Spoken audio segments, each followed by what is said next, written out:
Hello, I'm Paul Wilkinson, and I'd like to show you some of my shamanic objects which have tigers in them. Tigers are really an important part of Himalayan shamanism, and I've been here for the last 7 years making documentaries about shamanism and about other ritual and spiritual life in Nepal. So there's a whole group of objects here which have tigers as the vehicles for shaman. So let's have a little look.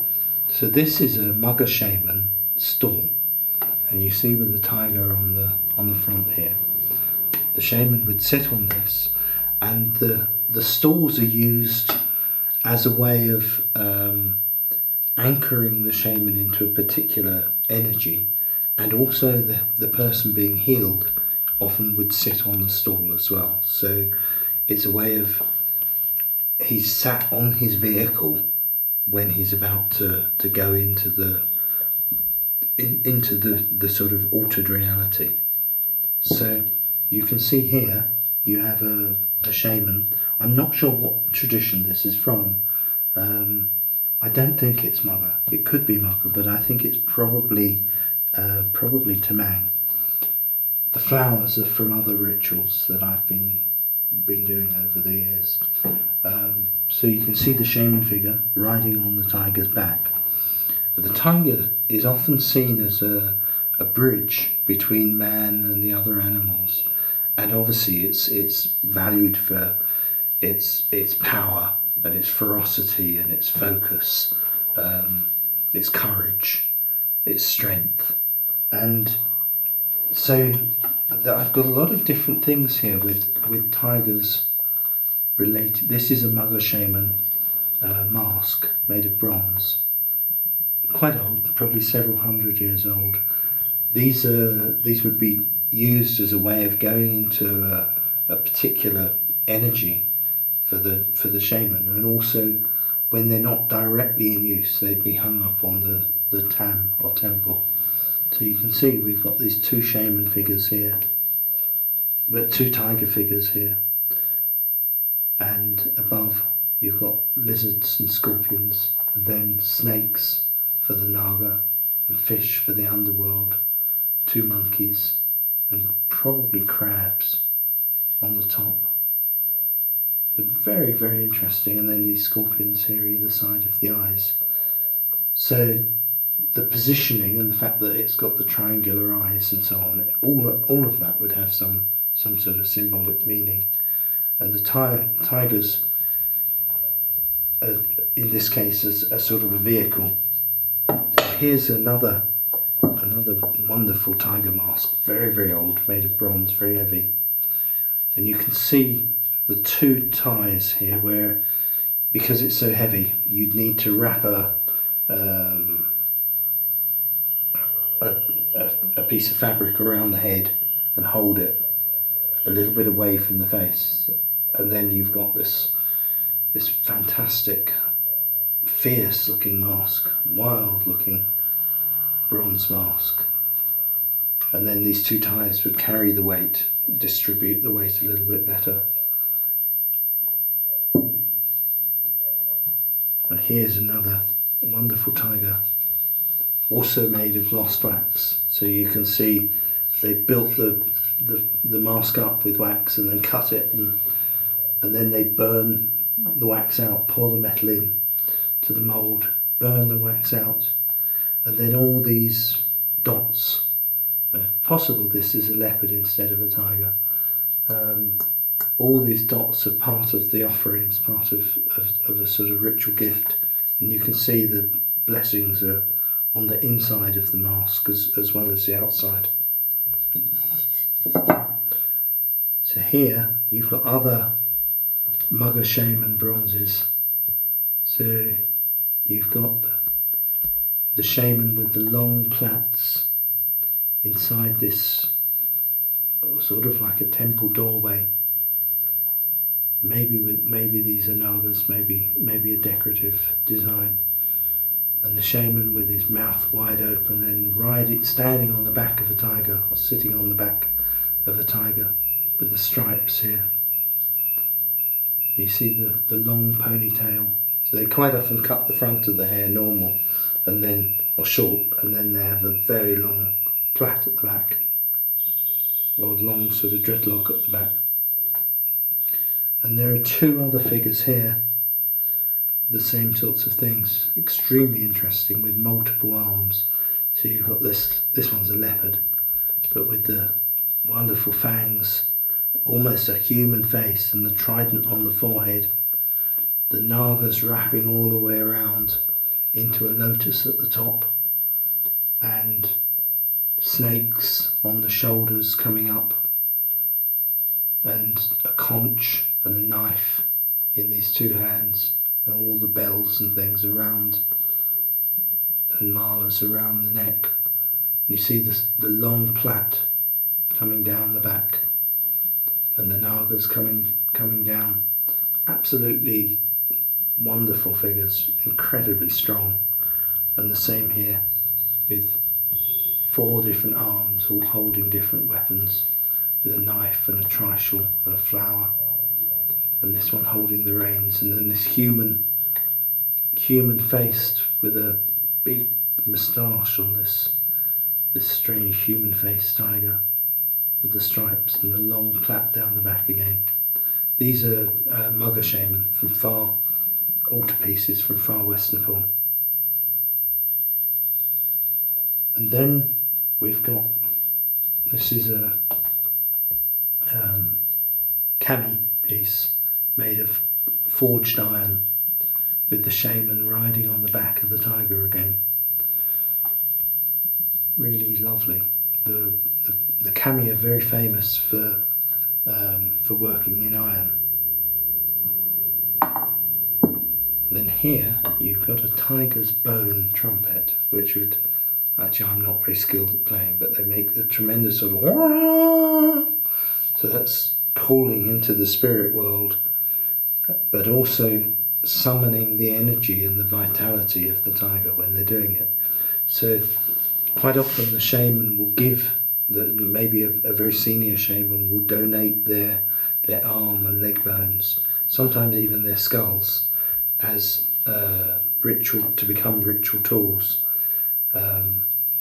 Tiger bones are extremely heavy. They have about 3 times the density of a human bone, and the density of the bone is quite often related to the physical strength, probably because of the wear and tear of being able to jump 20 feet and do that sort of massive athleticism. Enormously heavy. And actually in the same way as martial arts bones are very, very, very heavy. So the Chen Manching, the sort of founder of the long form of Tai Chi, had his bones weighed after he died, and they found that they were much, much more dense than normal bones because of the constant practice. So here's a tiger's tooth, which is many hundreds of years old. You can see where it's chipped off and broken. Part of a shaman magic amulet. It's a tremendous energy. So the shaman tune themselves into the quality of the energy of an object, or of the wild animal, or the depicted image. And so the materials that they use, whether it's wood or bone or tooth or iron, all those materials have a particular meaning, and the quality of that energy is going into the ritual object. So here you have a ferber, and the ferber are they're somewhere between a knife and a magical wand, and this one is wrapped in hundreds and hundreds of magic threads, which have been used as a promise in different rituals. So in just a few days ago we had a ritual called Janai Parnima, where the Brahmin caste put a Janai as like a sacred thread across with various pujas, and they put something on the right wrist as well with red and yellow threads tied round. And in shamanism you have something similar. So in some rituals the thread will be maybe attached to the shaman for a certain number of days or years, and then sometimes, because it's energized, it's then attached as a continuation of the promise onto the fervour. So you can see here we have a tiger on the top of the fervour, and I'll show you a few other fervour with tigers. So sometimes a tiger on their own, like this one, and sometimes a tiger as a vehicle. So you have a shaman on the top praying, and he's got his bells going across. The snaga, the snake.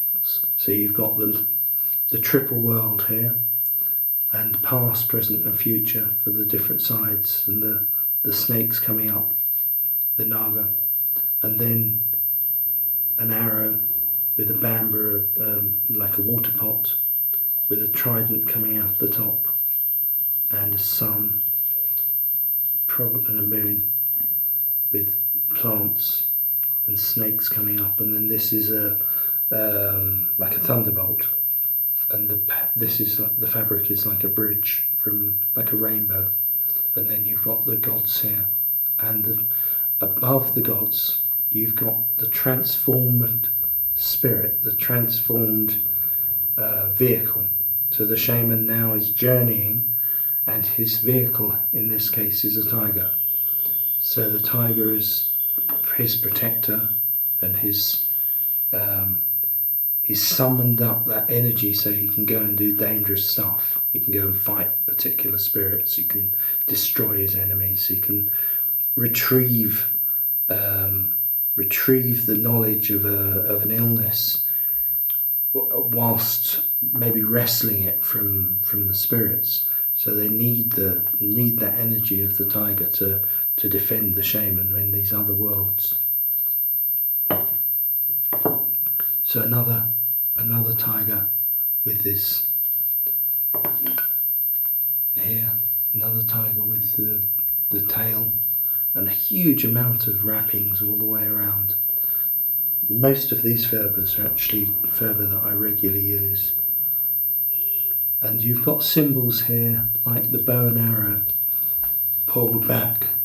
So that's to do with aiming and releasing, holding the tension and releasing the tension, hitting the target through release. So it's to do with focused attention, to do with maintaining the tension of presentness, really valuing the energy of every moment. And so part of that quality of the tiger as a vehicle is also that intense presentness in the danger. So I have a shaman friend, Dawa Sherpa, who once dragged me up through these bushes up onto this big precipice, onto these rocks overlooking the mountains and these valleys and jungles in Sindapajok. And he showed me this big rock with a tiger's head, which would look like it was naturally looking like a tiger's head. And he had come there many times and spent many months meditating there.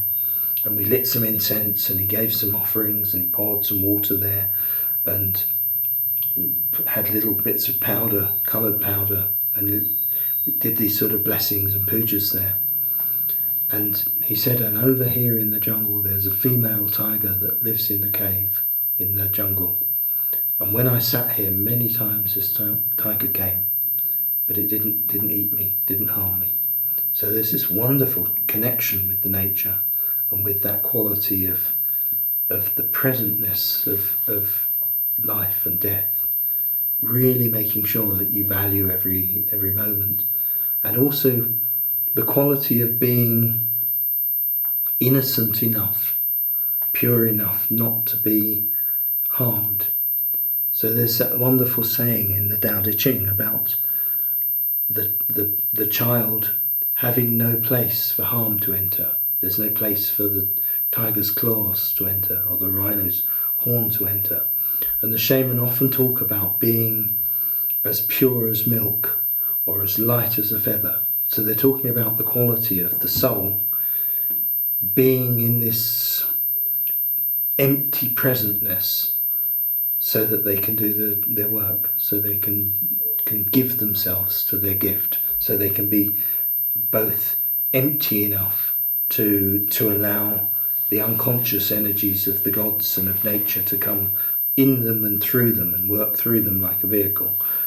And at the same time, they have the courage to act.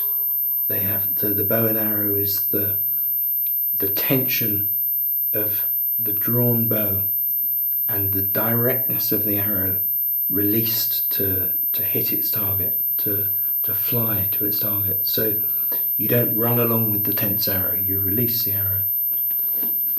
So it's very much, these things are very instructional. There's a lot of information in these ritual tools. So you can see another tiger at the top here, often with the tail turned up, with the naga down below, and the godheads. So these gods are often seen as sometimes a Hindu trinity, sometimes they're Buddhist deities as well, and also sometimes gods of rivers and mountains and forests. So, and you can have all of those layers at once. Here, very interesting. You've got the rein of you've got the shaman riding the tiger, but the rein is also like a bow. So this feeling of direction, like the quality of the hunt is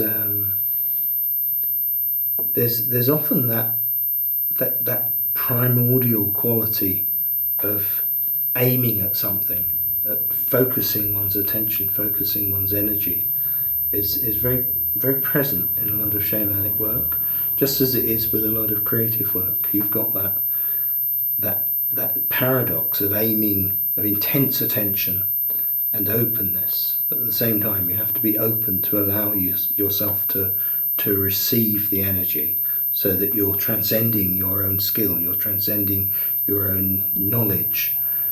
You're actually aiming at the bit where you don't know. You're aiming at the unknown rather than the known. The world nowadays has got absolutely obsessed with the known, with trying to make these surface appearances and repeating the known, and it's internally it's a disaster.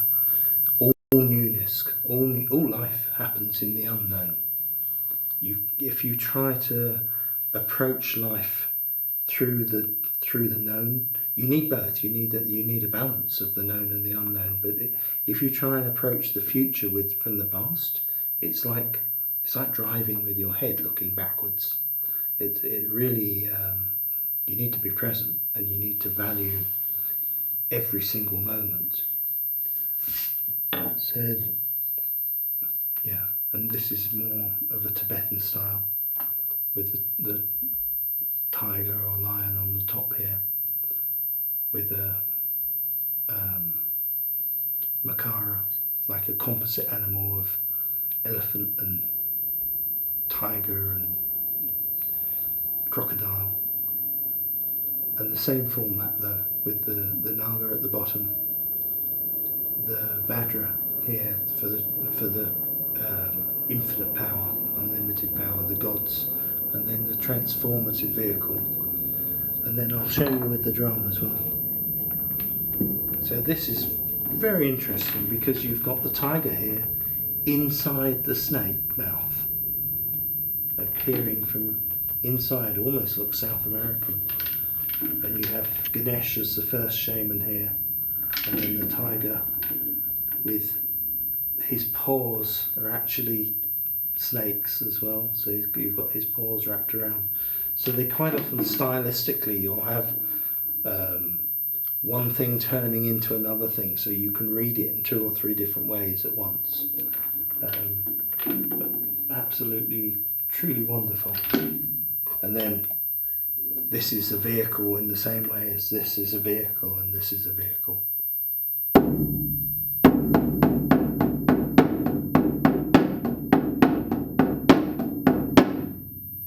So I hope that was useful and interesting. Do subscribe. Do let me know if there are other videos you'd like to see, and I'll see you at the next one. Thank you.